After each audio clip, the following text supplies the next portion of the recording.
एक गांव के पास खंडहर में एक शैतान रहता था। वह हर रोज रात होने पर पास के गांव में जाता था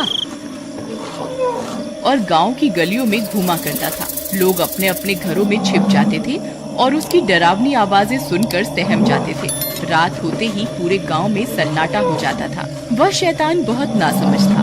गांव के लोग अपने अपने घर के दरवाजों पर शैतान कल आना लिख लेते थे। वह शैतान उसे पढ़ता और आगे बढ़ जाता। वहीं उस गांव में एक घमंडी सेठ रहता था। वह किसी से नहीं डरता था। अजी, हम अभी इस गांव में नए नए आए हैं, हमें गांव वालों की बात माननी चाहिए और दरवाजे पर शैतान कल आना लिखना चाहिए। रात भी हो गई है, कहीं वह शैतान यहाँ ना आ जाए। मैं किसी से नहीं डरता। मैं ऐसे किसी अंधविश्वास पे यकीन नहीं करता। बहुत रात हो गई है, सो जाओ। इतना बोलकर वह सेठ अपने कमरे में सोने चला जाता है। तभी वह शैतान हैरान परेशान हो जाता है। गांव वालों ने तो हद ही कर दी। मुझे रोज कल बुला लेते हैं और फिर बोलते हैं कि कल आना। ऐसे कैसे चलेगा? मैं आखिर रोज रोज कब तक अपने शिकार के लिए यूं ही भटकता रहूंगा। फिर थोड़ी दूर चलने पर वह शैतान उस सेठ के घर के पास पहुंचता है। अरे ये क्या? यहाँ तो कुछ नहीं लिखा। किसी का दरवाजा खटखटाता। लगता है आज मेरी भूख मिट गई। शैतान जोर जोर से सेठ का दरवाजा खटखटाता है। अरे, इतनी रात को कौन आ गया? अजी, आप जाइए ना दरवाजा खोलने के लिए। अरे नहीं नहीं, मेरे घुटने में बहुत दर्द हो रहा है। तुम ही खोल दो ना। तुम डरो नहीं, ये जरूर हमारी दुकान पर काम करने वाला नौकर रामू होगा। उधार पैसे मांगने आया होगा। तुम जाओ, दरवाजा खोलो। फिर उसकी पत्नी डरते डरते जाती है और खिड़की से झांक कर देखती है तो उसे वही शैतान दिखाई देता है। वह बहुत डर जाती है। फिर भागती हुई वापस अपने कमरे में जाती है। अजी, हम तो बहुत बुरे फंस गए। वह शैतान तो हमारे दरवाजे पर खड़ा हुआ है। अब क्या करें? मैंने आपको कहा था ना, हमें गांव वालों की बात मान लेनी चाहिए। लेकिन आप तो बोलते थे मैं किसी से नहीं डरता। तो आप क्यों भीगी बिल्ली बन रहे हो? मूर्ख औरत, धीरे नहीं बोल सकती क्या? अगर इतनी तेज तेज चिल्लाएगी तो जो बाहर तुम्हारे मायके से आया है ना, वो हमें कच्चा ही खा जाएगा। अब क्या करें? कहाँ छुपे? वह शैतान उन दोनों की आवाज सुन लेता है और तेज तेज दरवाजे को पीटने लगता है। खोल दरवाजा। मुझे पता है तुम अंदर ही हो। तुम गांव वालों ने मुझे बहुत मूर्ख बना लिया। बस अब और नहीं। मैं बहुत दिनों से भूखा हूँ। आज तो मैं अपना शिकार अपने साथ लेकर ही जाऊंगा। हाँ, अभी के अभी दरवाजा खोल, नहीं तो तोड़ दूंगा। ससुर जी, घर में कोई नहीं है। आप कृपा करके यहाँ से चले जाइए। तेरा नाज मिटे। तुझे क्या हर जगह मेरे पिताजी ही दिखाई देते हैं? मैं अभी दरवाजा खोलने जा रही हूँ। अरे भगवान, मैं तो मजाक कर रहा था। तुम गुस्सा क्यों हो जाती हो? मुझे माफ कर दो। आगे से कभी ससुर जी का मजाक नहीं उड़ाऊंगा। अजी, मैं तो आपको माफ कर दूंगी, लेकिन मुझे नहीं लगता ये शैतान आज हमें माफ करने वाला है। तभी वह शैतान दरवाजा खोल देता है। और तुम्हें मुझसे कोई नहीं बचा सकता। अरे भागो रे, आज तो ये शैतान हमें जिंदा ही खा जाएगा। अरे कोई मुझे बचाओ, बचाओ। वह सेठ और उसकी पत्नी वहाँ से भागने लगते हैं। उनके घर में एक छोटा सा कुत्ते का बच्चा होता है। इतना शोर शराबा सुनकर वह भी बाहर आ जाता है और उस शैतान को देखकर भौंकने लगता है। तभी सेठ और उसकी पत्नी पीछे के दरवाजे से भाग जाते हैं। अरे बच गए, आज तो बाल बाल बच गए।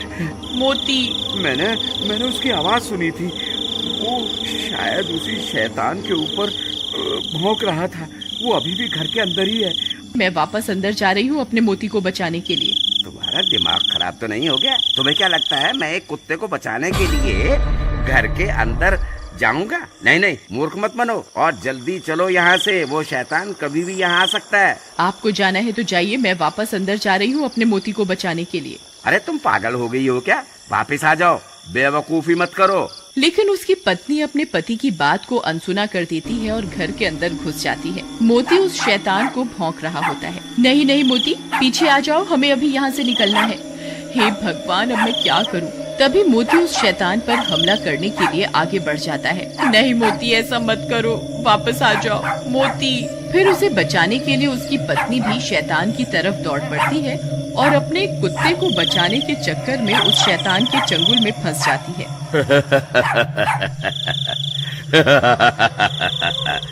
बहुत दिनों के बाद कोई शिकार हाथ लगा है।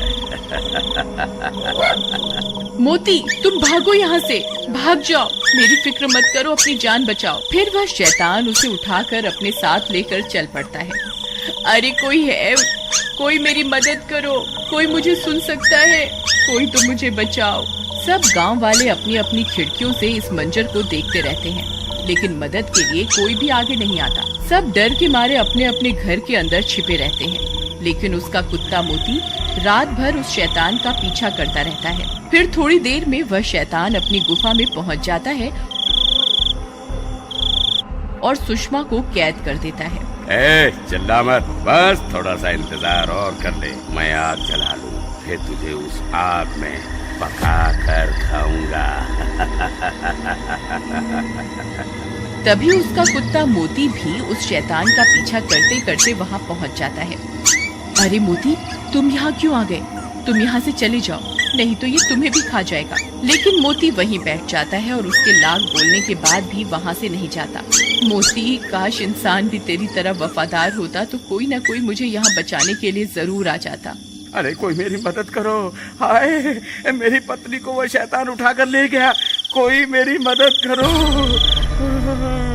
तुम्हारी कोई क्या मदद करेगा भाई, जब तुमने खुद अपनी पत्नी की मदद नहीं करी। काश तुमने अपनी पत्नी को बचाने की कोशिश की होती तो तुम्हारी हिम्मत देखकर हम भी तुम्हारी मदद करने आते। भाई मुझसे बहुत बड़ी गलती हो गई, कृपा करके मेरी मदद करो। लेकिन अब हम क्या कर सकते हैं, ना जाने वो शैतान तुम्हारी पत्नी को कहाँ लेकर गया होगा।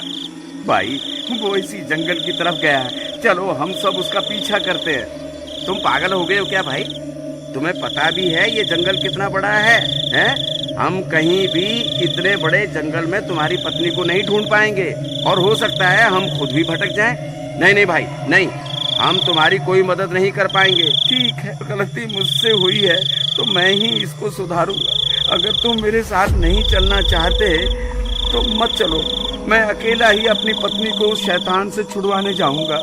इतना बोलकर वह सेठ जंगल की ओर चल देता है। मोती, तू यहाँ से चला जा, तू मेरी कोई मदद नहीं कर पाएगा, ये शैतान आता ही होगा। अगर गांव वाले यहाँ होते तो जरूर मेरी जान बच सकती थी। फिर मोती सुषमा की तरफ देखता है और पलटकर वहाँ से भाग जाता है। सुषमा भी मोती को भागता देख खुश हो जाती है। भाग जा मोती, जल्दी भाग जा, तू यहाँ से कहीं दूर चला जा। शुक्र है भगवान का, अब कम से कम मेरा मोती तो सुरक्षित है। मोती सीधा भागता हुआ अपने घर की तरफ जाता है। अरे ये तो मोती की आवाज है, लगता है मोती आसपास ही है। मोती, कहाँ हो तुम? मोती, मोती, मोती, तुम कहाँ चले गए थे? तभी मोती सेठ की तरफ देखकर जोर जोर से भौंकने लगता है। लगता है ये मुझे कुछ बताना चाहता है। तभी मोती सेठ की लुंगी को खींचने लगता है। अरे ये क्या कर रहा है मोती? लगता है ये मुझे कहीं ले जाना चाहता है। कहीं ये मुझे सुषमा के पास तो नहीं ले जाना चाहता। मोती, क्या तुम जानते हो सुषमा कहाँ है? ठीक है मोती, मैं समझ गया तुम क्या बताना चाह रहे हो, लेकिन हम अकेले उस शैतान का सामना नहीं कर पाएंगे। फिर वो दोनों भागकर वापस गांव जाते हैं। अरे भाइयों, जब वो शैतान सुषमा को उठा कर ले जा रहा था तब मोती ने उसका पीछा किया था। अब ये जानता है कि सुषमा कहाँ है। कृपा करके मेरे साथ चलो, हम सब मिलकर सुषमा को बचा सकते हैं। देखो भाई, हम तुम्हारे ऊपर तो विश्वास नहीं कर सकते, लेकिन हमें इस बेजुबान की वफादारी पर पूरा भरोसा है। हम जरूर चलेंगे, चलो अभी चलते हैं। वहीं दूसरी तरफ वह शैतान खंजर लेकर सुषमा की ओर बढ़ रहा होता है। हे ऊपर वाले, अब बस तेरा ही आसरा है, हो सके तो किसी को मेरी मदद के लिए भेज दो। तभी उसे मोती के भौंकने की आवाजें आने लगती हैं। वह शैतान भी हैरान परेशान हो जाता है। अरे मर गए रे, ये इतने सारे लोग कहाँ से आ गए? इनके हाथों में तो मशाल भी है। लगता है मुझे यहाँ से भागना ही होगा।